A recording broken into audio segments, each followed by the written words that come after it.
It covers a wide range of topics, including dark P orders, what will happen to short sellers, and how AMC is outperforming them. First, we examine this while we wait.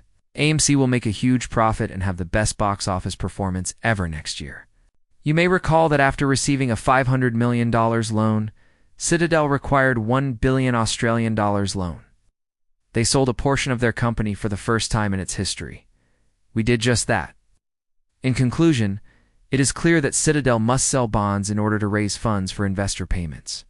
Now keep in mind that we discussed how they had a profitable year, or at least on paper, but that they are unable to withdraw their profits to pay their investors because they must raise the necessary funds.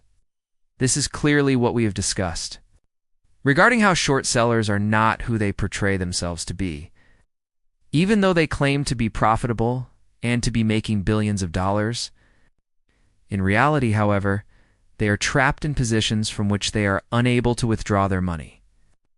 And even if they do have free cash, they must park it to meet margin requirements because they are over-leveraged on their short position, wherever that is, AMC or GMA, and that is where they are.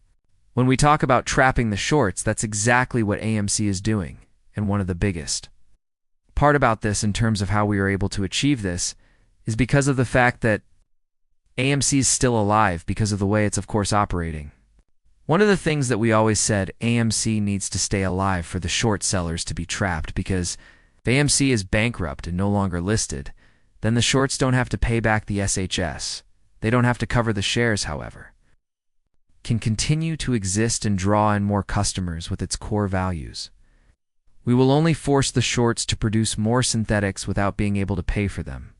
This is how they are trapped in this play, and keep in mind that this is what we have always done. The fact that none of us have ever sold clearly indicates that we have trapped them in this corner. At this point, we move on to the next step, which is real consequences. And I think this year we have, or at least the next 4 years. We have a big chance of actually seeing this happen. So you can see, we need real consequences. Mismarked short and long sales resulted from an error in the company's automated trading system, which cost Out Security $7 million as part of an SEC settlement. The financial sector was exposed with an open secret C after engaging in these practices for years. They received $7 million Australian dollars fine, which is a very small sum of money. However, they maintained that the error was obviously a coding error. When we look at the fact that they could have made hundreds of millions or even billions of dollars because of these mismarked positions, and yet they only had to pay a $7 million fine, it is obvious that this is not a good enough consequence. Because I'm sure that when everyone is given the opportunity, only have to pay $7 million in order to make $500 million. I do think that what we can see and discuss is that it is very likely to be intentional, because multiple firms have done that.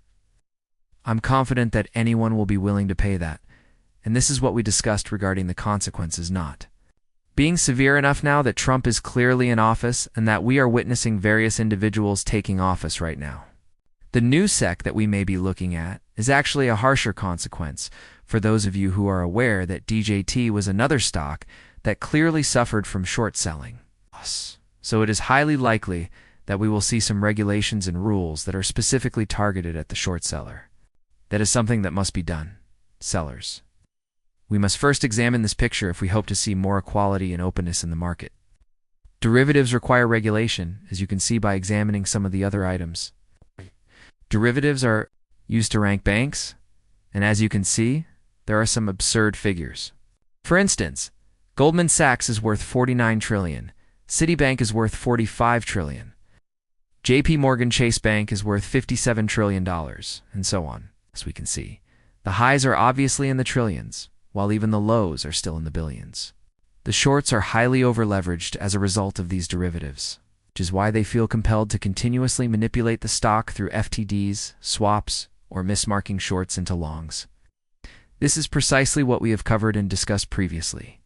For depressing types of delivery failures are also visible. It's a price-naked brief selling abuse of the option. We've observed that for all of those. And of course, even more that are out there. There are all strategies and options used to show and suppress the price of AMC, and that's exactly what we're seeing. The market makes exceptions for unsettled offshore trades because they haven't received unsettled long sales.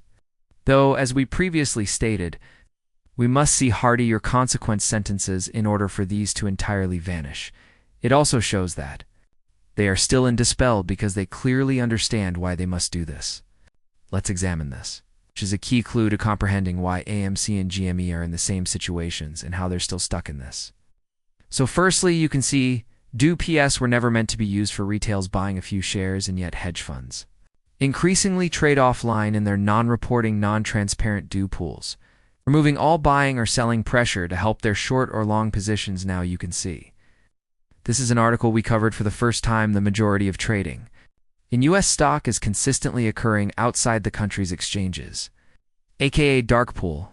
And when we talked about this, when trades are in the dark pool, it doesn't have an effect on the price, meaning could be seeing hundreds of millions of dollars flooding into a stock, but if in the dark pool, it won't have any effect. And if we were just to see even 1 or 2 million volume into shorting or selling the stop, and it could actually just drop because it hit the lit market. And so that's an understanding of how powerful the dark pool can be. And when you take a look at this biggest Jimmy buy of the day, near $700,000 order is rooted by Dopo. Meanwhile, the largest sell order hits lit exchange. So already you can see, in the difference, where we're seeing how a massive buy order is obviously rooted into the D pool, and then a massive sell order is rooted into the lit exchange. And now, like I said, even though we had the 700,000 buy order, it wouldn't have any effect on GM price because it's in the dark pool. But because we've had this 48,000 and it's hitting the late exchange, it would have a price affecting now normally. When you take a look at this, obviously the net volume is more buys than sells. But because one is in the dark, one is in the lit, only the lit one will have an effect. And that's why we will see more bearish value and more bearish volume coming in, because it's in the late exchange.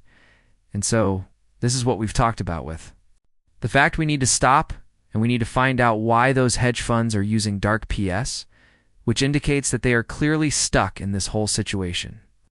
Otherwise, they wouldn't have to do this.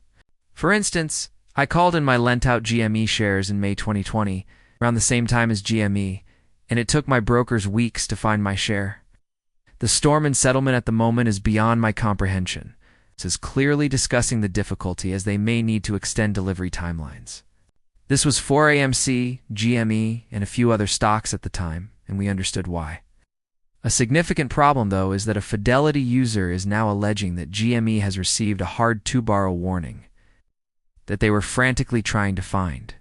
A large share roll behind the scenes would be regrettable. Feel free to take a look at Fidelity if you make use of it. As we mentioned earlier, even back then, they were able to locate shares of GME. Now that they have created synthetics that have been purchased, there are even more shares that they need to find, settle, and locate. It's not surprising that they're having trouble doing this. But what we could be seeing is that they're actually trying to recall the shares behind the scenes. Recalling the shares will obviously be a massive, massive move. And the main reason for this is that it will screw up both the brokers recalling it from the institutions. But if what we're seeing is that the institutions don't have the shares, and the brokers originally lent out shares that they didn't own as well, then you can see how they need to try and find it from somewhere else. They will require other people to sell their positions. They will require other people to, find a certificate. They will have to do all of these things we've seen within the past with MMTP. And what we could see is, obviously on an even bigger scale with AMC and GME, and that's how the squeeze will obviously happen, guys. Thanks for watching this video. I'll see you all again soon.